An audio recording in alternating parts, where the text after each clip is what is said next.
As some of you know, I am a professor of digital media at Babes-Bolyai University. We started some years ago a master program called Digital Interactive Arts.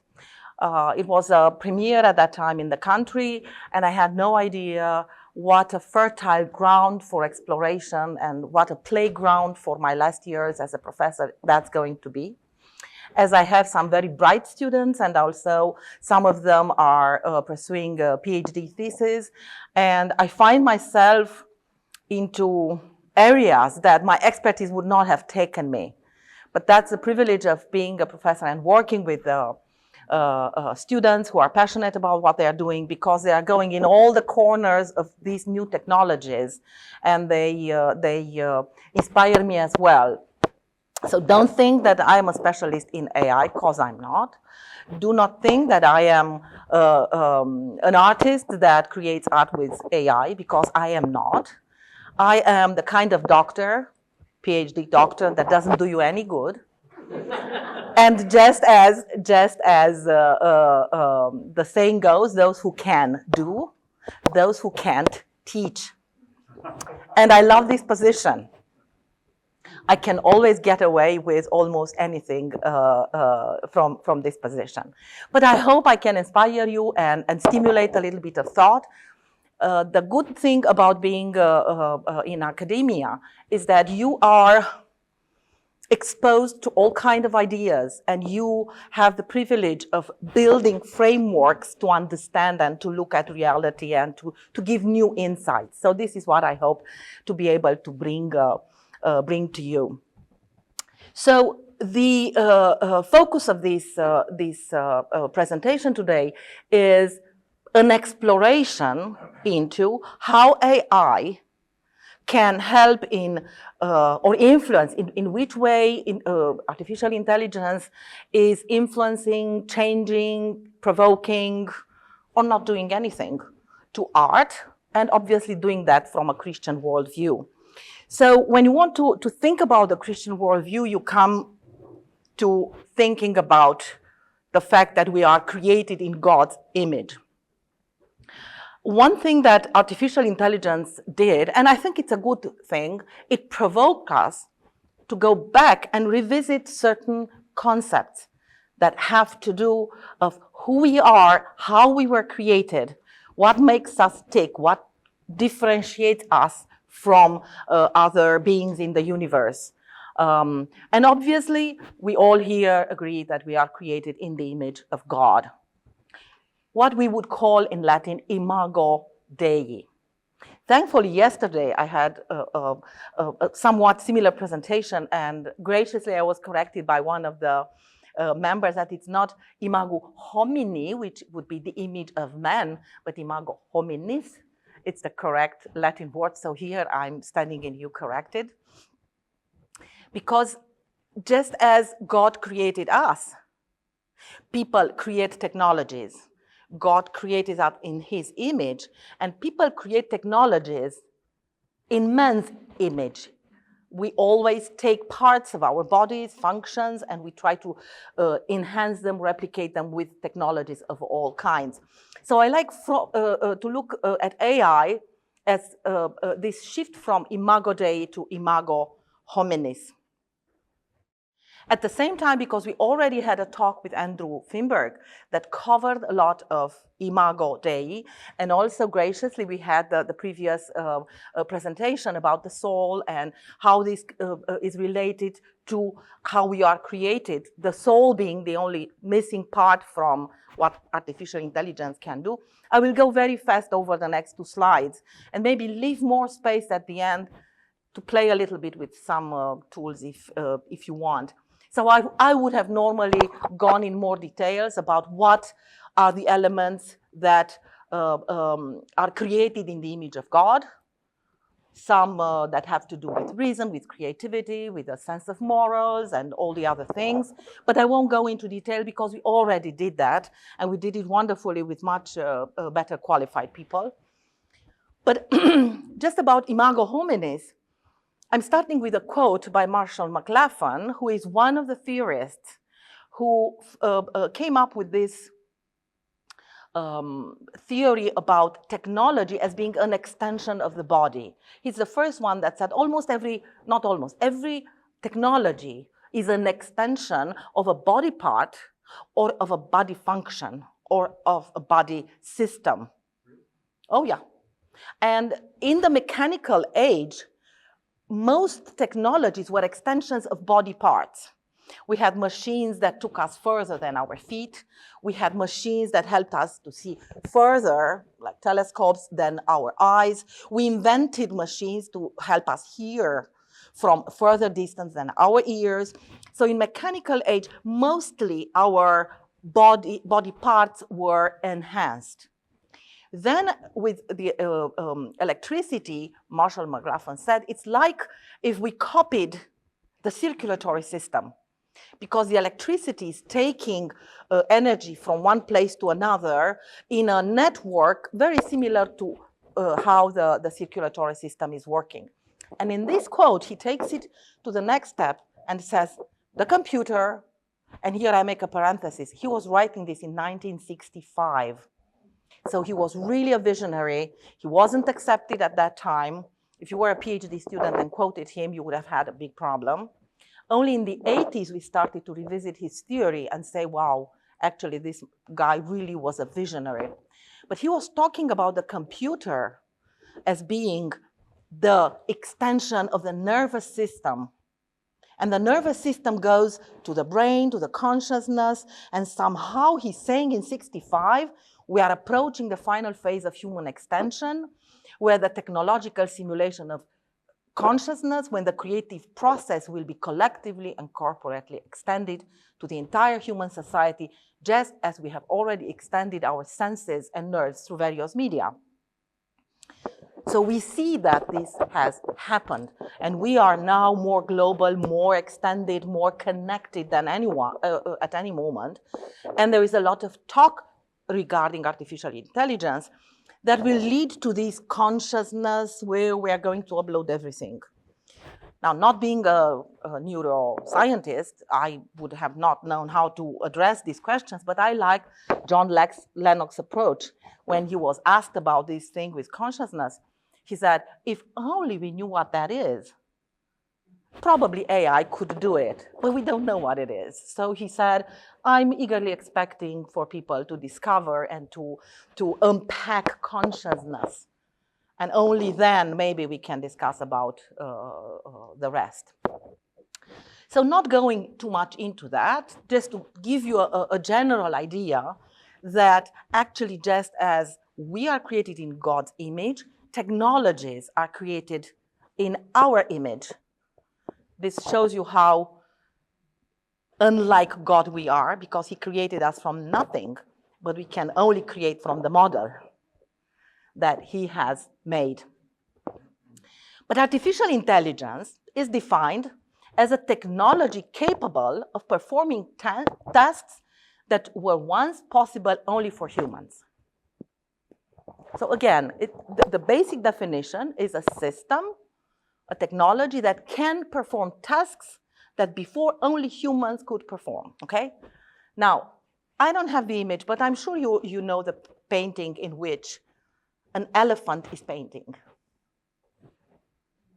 Okay, so very often that was used to show that even animals can have creativity. And when the first AI images started to be discussed, AI-generated art was being discussed at a conference about aesthetics about 3 years ago, we were still wondering, what is that? And this was one example that helped me understand, because I'm also not an aestheticist, a philosopher. And you mentioned this word, although in a different context. He said that what makes art art, among other things, is intentionality. Okay?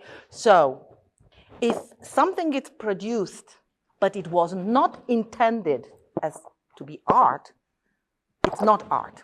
We were discussing various definitions because obviously you start wondering, okay, if an AI can make art, then what is art? Okay, and we discussed various definitions and we were turning around the subject. And then this thing struck me, intentionality. Unless it's intentional, it's not art. But we'll get there. However, artificial intelligence can now rationalize independently. And I will show you an example. It can be creative. It can be creative. It can assume moral values, assuming that they were taught, trained into it. It can display autonomous behavior. It can achieve goals. So AI is capable and is expected in the future to do almost all the things that we defined as the image of God. So we'll have to see where is the difference, and that's where the soul comes into play, and that's where your approach is so important. But as we know, there are worldviews that do not even take the soul into consideration. So that is going to be the Christian worldview. And also one of the things that right now are still just one characteristic that it's just from Imago Dei is also the ability and the need to relate, relationship, the relationship with divinity and relationship with the other people. However, there are emulations of AI, and some people would call those relationships, meaningful relationships. But that still remains to be questioned. Now, I put a few pros and cons, what would be advantages or disadvantages of using AI in artistic expression. When I made this presentation, I thought we are together with the musicians. So I have a few examples that are linked to music. Sorry for them. And I just have a little demonstration with the art, because the software used in AI to produce art is paid for. So I didn't want to make an account and pay for it and so on. At least if I knew, I would have done it at home. And also, I'm not that good, but we'll have a little demonstration that would help you understand how it works. So what can AI do? It can assist with writing. It can assist you with writing poetry, with writing drama, with writing music. And I dare ask, has any of you tried to use this in any way? Have you tried poetry? Yeah. Oh, and how good is it? Well, I'm not a great connoisseur of poetry, but it was okay. Pretty good, you know? Yeah. Anyone else? And it's so much better that you can write. Yeah, they're very good at that. Very, very good at that. I use it for that my project for photography. I mean, I put the text and the AI fixes it. Exactly. Do you have it as an plugin in Word? Do you know there is a plugin in Word? I'll show it to you. There is a plugin in Word. And just as you put a spell check, you can put your text, and it's going to translate it into any language you want. It fixes it. You can give it a phrase and say expand, or you can give it a larger phrase and say resume, and so on. So it can do lots of things. But then we have to, if you are really a professional in the field of music, drama, you have to start pondering what does it do to you and what kind of quality you get from there. And obviously, this also raises big questions about authorship. Who is the author, ultimately? And in the academia, we have a big problem with that regarding plagiarism. That's not plagiarism. That's plain getting someone else to write your thesis. So also AI-powered technologies can help you create films. Any people here in films? Okay. So there are more ways in which AI is involved. Obviously, in special effects, they use a lot of AI. And also there is virtual studios. Very expensive, but once you invested in them, then you save a lot of money in producing films. Because a virtual studio, probably the size of this room, would have screens on the walls and on the floor, and it can project backgrounds that are so realistic, and you play in them like if you are there. So if you want to film something, let's say make a film in the Vatican, how expensive it is to get access, to pay, to get all the equipment and everything for a maybe 30-second shot or 1-minute shot. You can do it in a studio and make it very, very realistic. Now, it's going to cost you lots of money because the whole equipment is sophisticated, but that's a big breakthrough. And I find it a good one because ultimately, especially with a new law that President Trump wants to pass to tax every film that is filmed in Europe, and we all know all are filmed in Europe. I recognize streets because many are filmed in Romania, and Budapest has some big studios. So you can cut costs by doing that in your place. But there are also the possibility of creating characters. So the background is one thing, but the other thing is when you create characters that don't exist. That's also almost okay. How about when you recreate a person that exists and you don't have to pay her? And that's where the big strike about 2 years ago was in Hollywood for a full year, because it's turning the whole industry upside down.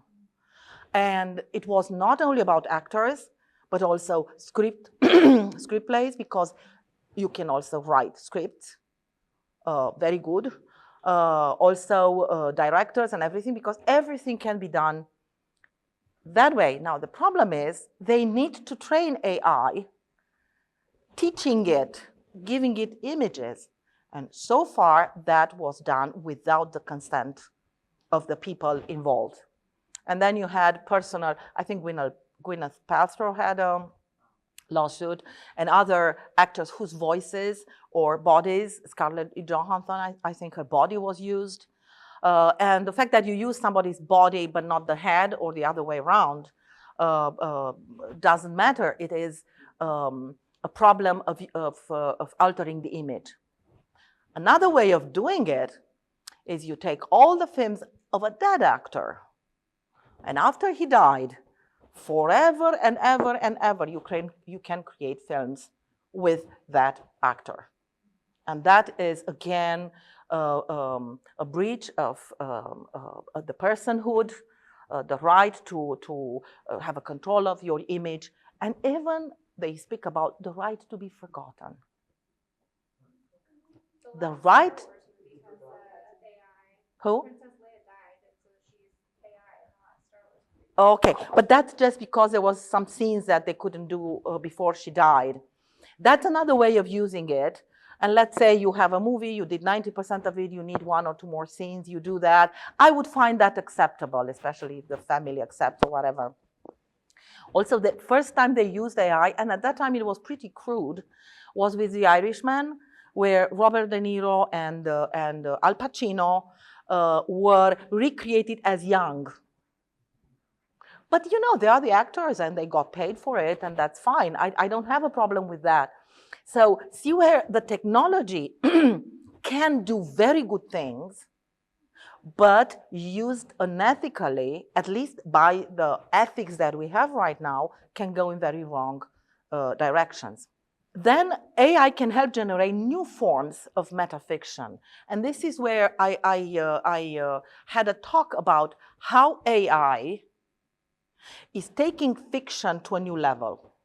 Cinematography is mostly fiction. Obviously, we have also the documentary, the reality-inspired film, but you know, we enjoy fiction because we enjoy stories. And we make up stories, and we film them, and we make them realistic, and they shape who we are, because the films are shaping society, the movies are shaping society, just as the society is inspiring these films.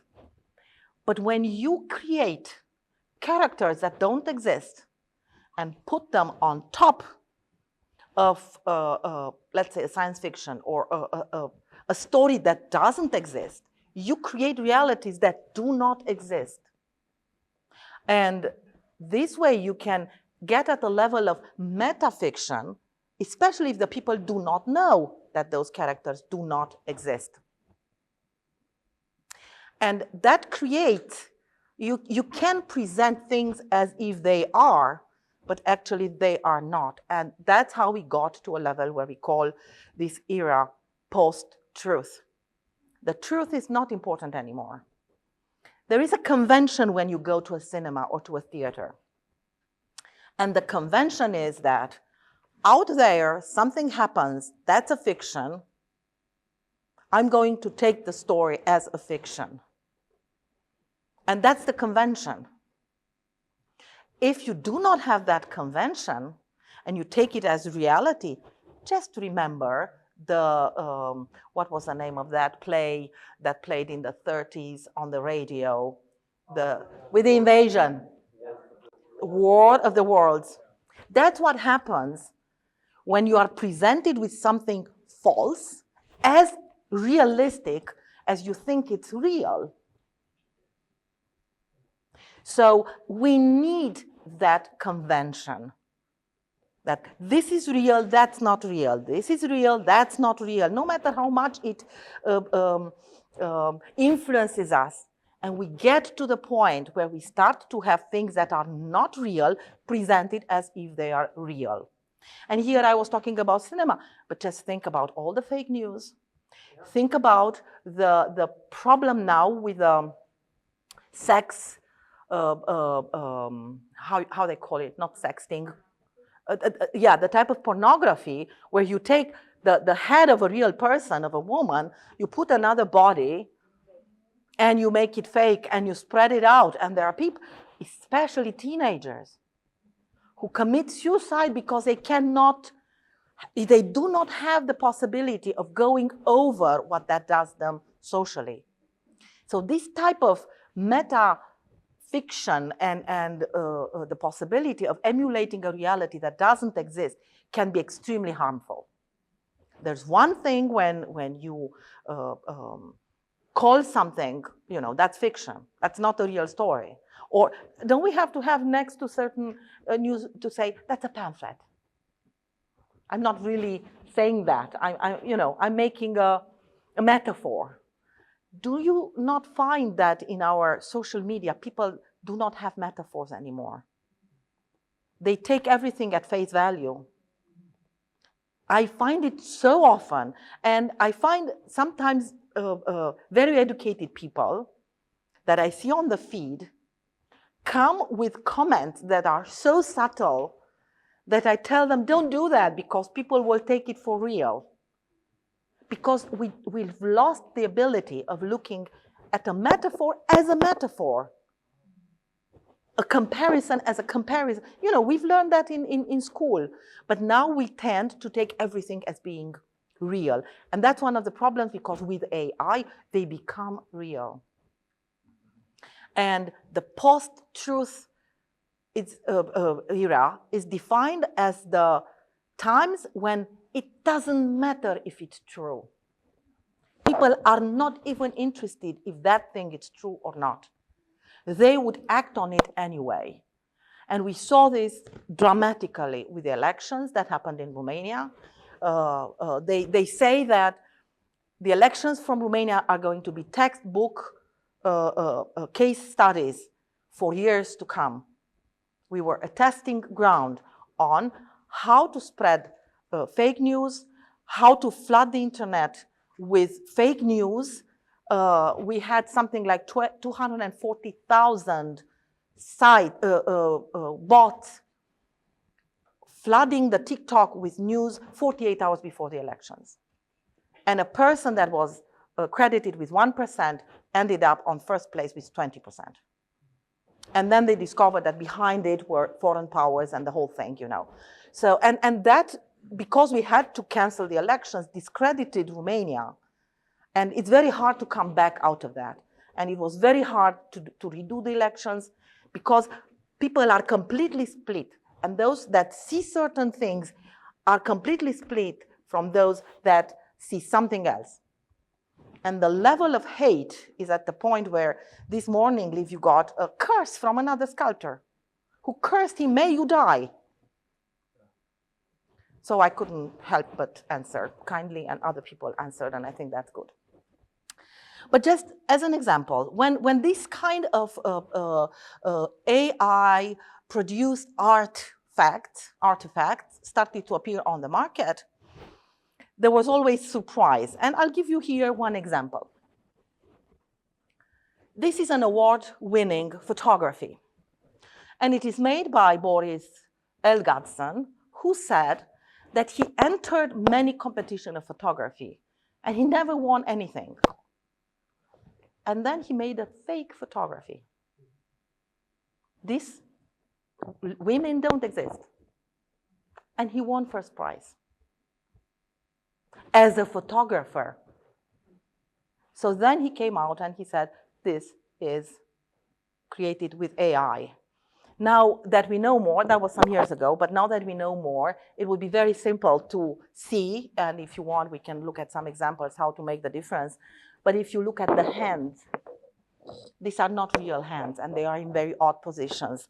And AI, at least at that time, has a problem with creating hands, because that's the most difficult thing to create. You would have sometimes characters with 6 fingers, or that are in positions that are difficult to have in real life.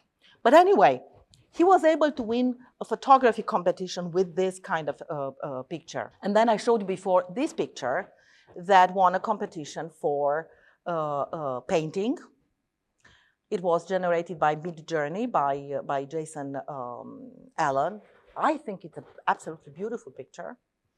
He created it using very, very advanced skills of digital processing.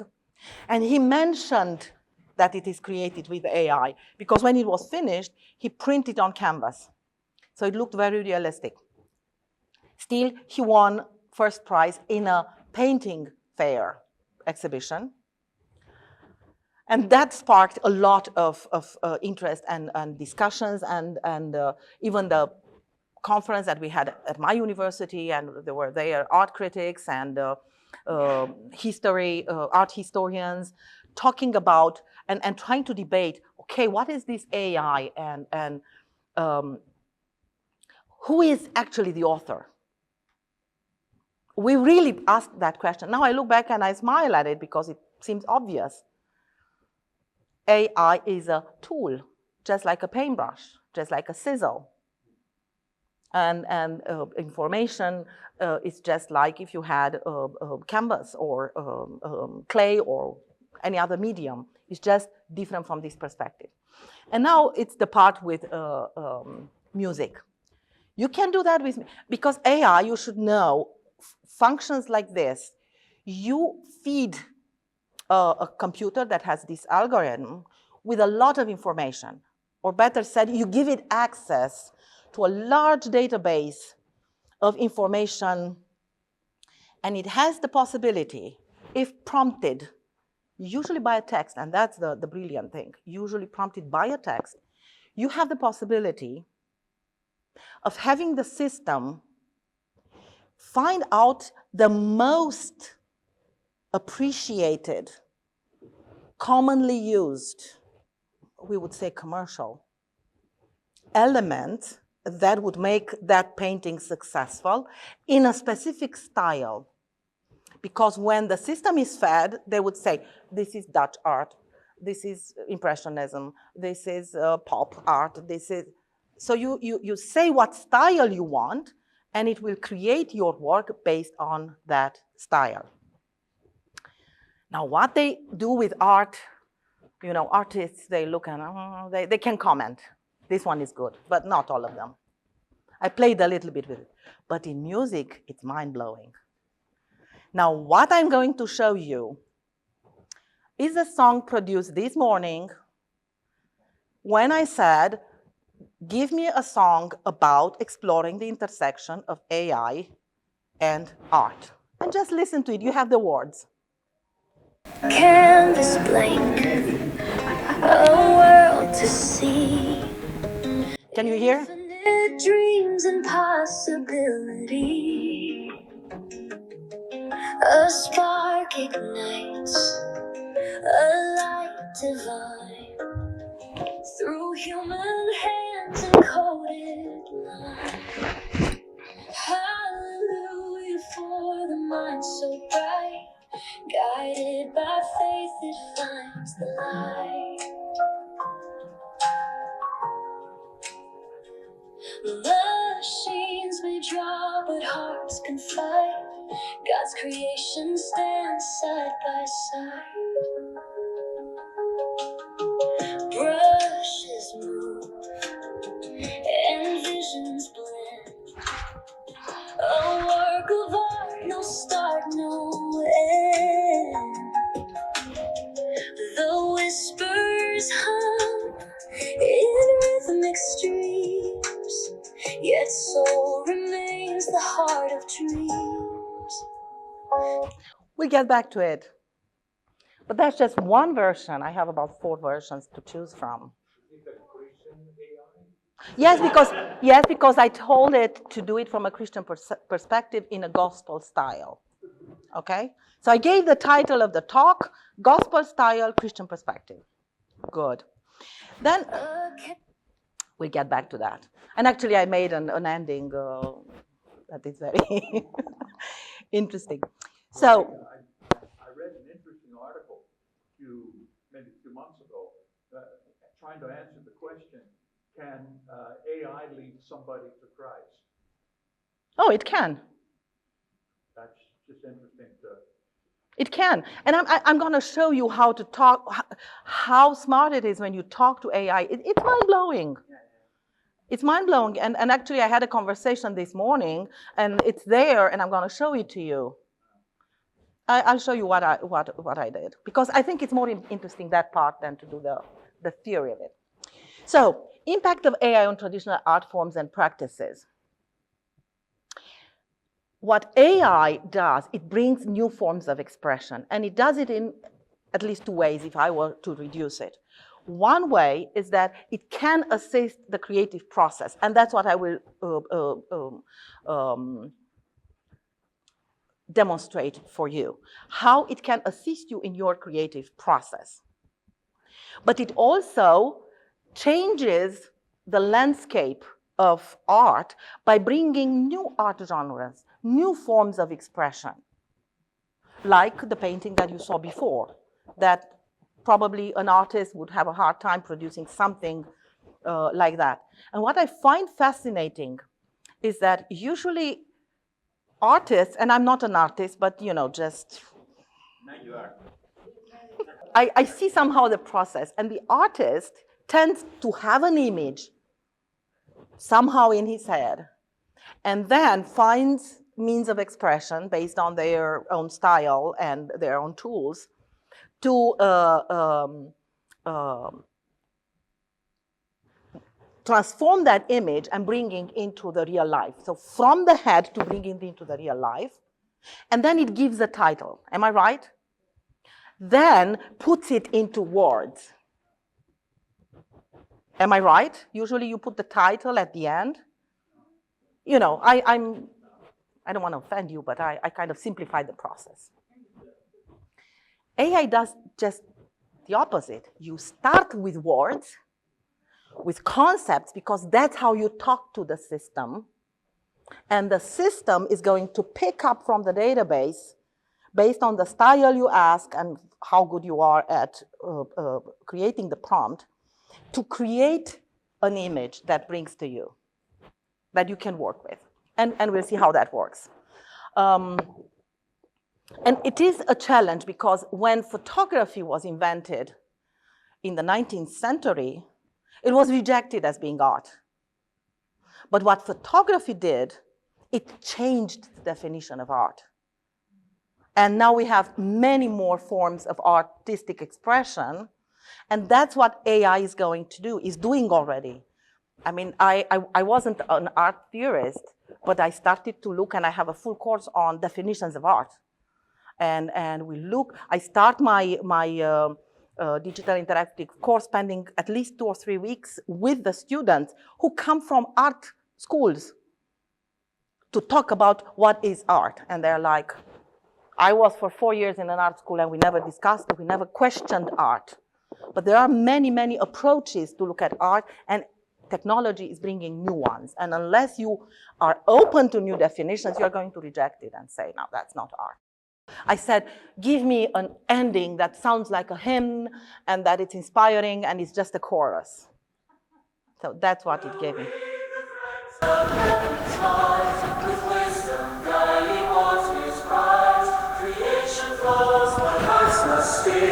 With faith and love we'll conquer fear.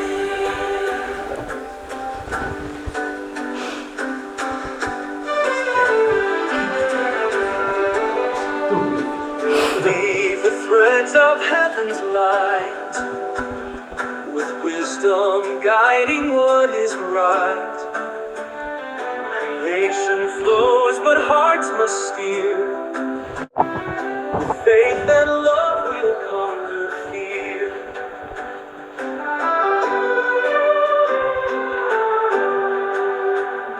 We'll weave the threads of heaven's light. Okay, so Wisdom guiding what is right. We'll weave the threads of. I don't want to spoil it for you, but after you listen to all this and you see how it's done, you might start to recognize a lot of the music that you hear. And the more you listen and you understand what it can do, the more you start to see what it's made with AI.